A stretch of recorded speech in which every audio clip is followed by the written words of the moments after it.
আসসালামু আলাইকুম প্রিয় শিক্ষার্থীরা, আশা করি তোমরা অনেক ভালো আছো। হেডিং দেখে নাও। প্রথমে নতুন শিক্ষাক্রমের সব কাজ স্থগিত। এখানে জাস্ট বলা রয়েছে নতুন শিক্ষাক্রমের সব কাজ স্থগিত, কিন্তু এমনটা কি কোথাও বলা হয়েছে যে পুরো শিক্ষা কারিকুলাম স্থগিত করা হয়েছে? এমনটা কিন্তু না। তো পুরোটা একটু পড়ে দেখি, তাহলে আরো ভালোভাবে বুঝতে পারবা। নতুন শিক্ষা কারিকুলামের অধীনে সব কার্যক্রম স্থগিত করেছে জাতীয় শিক্ষাক্রম ও পাঠ্যপুস্তক বোর্ড এনসিটিবি। শনিবার ১০ আগস্ট এনসিটিবির চেয়ারম্যান প্রফেসর মোহাম্মদ ফরহাদুল ইসলাম এ তথ্য নিশ্চিত করেছেন। তিনি বলেন, নতুন শিক্ষা কারিকুলামের অধীনে কর্মশালা, প্রশিক্ষণ, গবেষণা পরিমার্জন ও সংশোধন কাজ স্থগিত করা হয়েছে।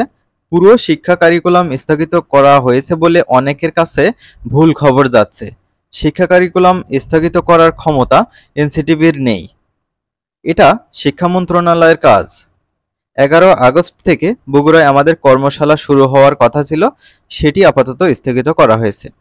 তবে অপর একাধিক সূত্র বলেছে, শিক্ষা সচিবের নেতৃত্বাধীন জাতীয় শিক্ষাক্রম সমন্বয় কমিটির সুপারিশ বা সিদ্ধান্ত ছাড়া যেহেতু অফিসিয়ালি কারিকুলাম বা সিলেবাস স্থগিত বা আংশিক বাতিল বা স্থগিত করা যায় না, তাই প্রাথমিক পদক্ষেপ হিসেবে নতুন কারিকুলামের সব কাজ স্থগিত করা হয়েছে। তো শিক্ষার্থীরা, আমি আবারও বলে রাখছি, তোমাদের পুরো শিক্ষা কারিকুলাম স্থগিত করা হয়নি।